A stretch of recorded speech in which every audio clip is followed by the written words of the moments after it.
आखिरी मुलाकात एक दर्द भरी कहानी।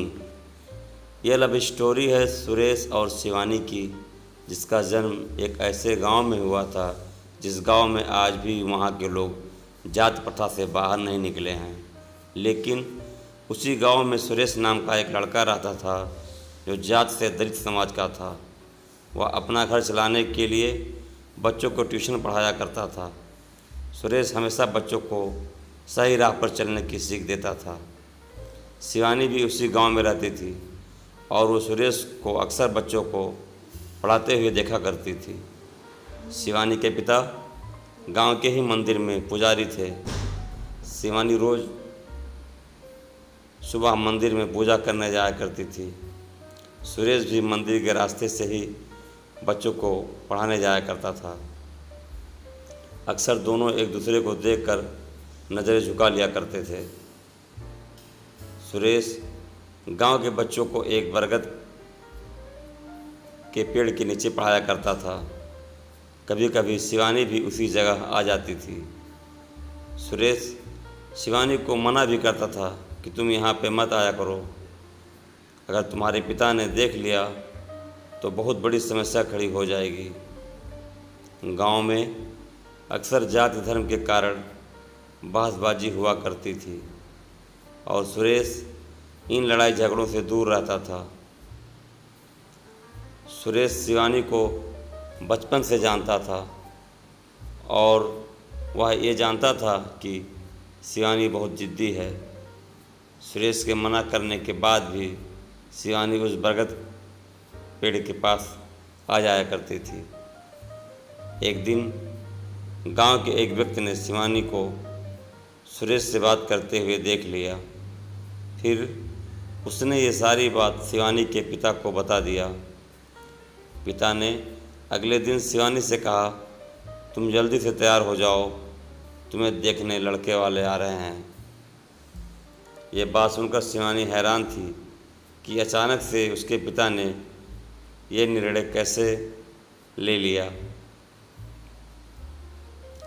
अगले दिन शिवानी उसी बरगद पेड़ के पास जाती है जहां सुरेश बच्चों को पढ़ा रहा होता है।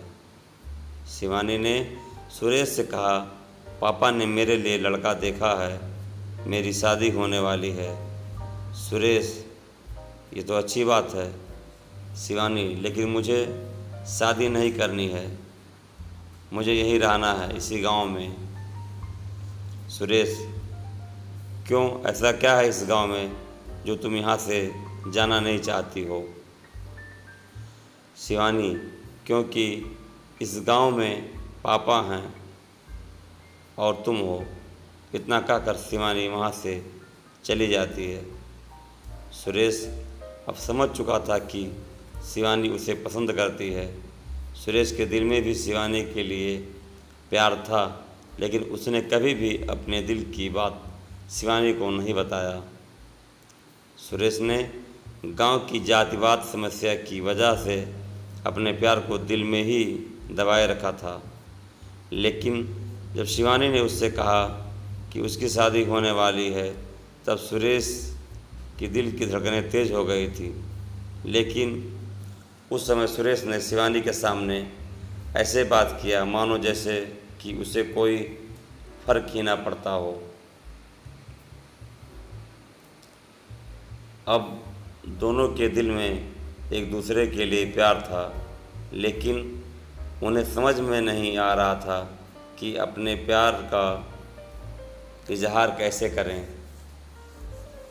इधर शिवानी का रिश्ता तय हो गया। अगले ही महीने उसकी शादी होने वाली थी। 2 सप्ताह से सुरेश ने शिवानी को कहीं नहीं देखा। किसी ने बताया कि उसका रिश्ता तय होने के कारण अब वह घर से बाहर नहीं निकलती। सुरेश अब उसी बरगद पेड़ के पास जाकर शिवानी की पुरानी बातों को याद करता। उसे अब कोई रास्ता नहीं दिखाई दे रहा था। अगले सोमवार को शिवरात्रि पूजा थी। सुरेश सुबह से ही मंदिर के पास खड़ा था। उसे उम्मीद था कि शिवानी मंदिर ज़रूर आएगी और कुछ देर बाद शिवानी मंदिर आती है। सुरेश तुरंत मंदिर के गेट के पास जाकर खड़ा हो जाता है। शिवानी की नज़र सुरेश पे पड़ती है। वह सुरेश को देखकर मायूस हो जाती है। जब शिवानी पूजा करके मंदिर से बाहर निकलती है तब सुरेश उसे मिलने का इशारा करता है। दोपहर के समय उसी बरगद पेड़ के पास दोनों मिलते हैं। शिवानी की नज़रें सुरेश को ही देख रही थी। सुरेश अपनी नज़र नीचे करके कहता है, शिवानी, जब तुम मेरे पास रहती थी तब मुझे कुछ फ़र्क नहीं पड़ता था और ना ही मुझे कुछ महसूस होता था, लेकिन आज जब तुम दूर जा रही हो तो पता नहीं मुझे अजीब सी बेचैनी हो रही है। ऐसा लग रहा है मानो मेरे जीवन का कोई कीमती चीज़ मुझसे दूर हो रहा है। ऐसा लगता है कि मुझे तुमसे प्यार हो गया है। अब मुझे समझ में नहीं आ रहा है कि मैं क्या करूं। सारी बातें सुनकर शिवानी की आंखों में आंसू आ गए। उसने कहा, सुरेश, अब तुम ही बताओ कि मैं क्या करूं। मैं भी तुम्हें बहुत चाहती हूं, लेकिन कभी तुम्हें बता नहीं पाई। अब मैं कैसे रहूंगी तुम्हारे बिना? मुझे तो कुछ भी समझ में नहीं आ रहा है।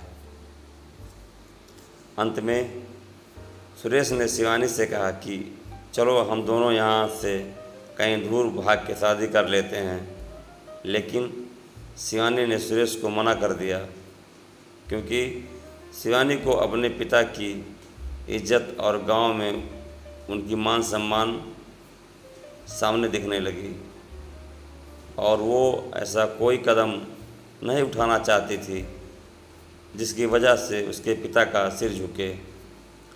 शिवानी ने सुरेश से कहा कि अगर मैं इस गांव से भागती हूँ तो मेरे पिता का क्या होगा? वह तो किसी से नज़र नहीं मिला पाएंगे, इसलिए मैं भागकर शादी नहीं कर सकती। कुछ समय तक सुरेश ने भी सोचा और उसे भी शिवानी की बातें सही लगी। तो अब आखिर में दोनों के पास बिछड़ने के अलावा और कोई दूसरा रास्ता नहीं था। दोनों ने जी भर कर एक दूसरे को देखा और अंत में दोनों ने एक दूसरे को गले लगाया और हमेशा के लिए एक दूसरे से जुदा हो गए। मित्रों, अगर कहानी आपको पसंद आई हो तो लाइक कीजिएगा, कमेंट कीजिएगा, ज़्यादा से ज़्यादा शेयर कीजिएगा और हमारे चैनल पर अगर पहली बार विजिट कर रहे हैं तो चैनल को सब्सक्राइब करके बेल आइकन बटन को ज़रूर प्रेस कर लीजिएगा, ताकि हमारी आने वाली कहानियों का नोटिफिकेशन आपको मिलता रहे। धन्यवाद।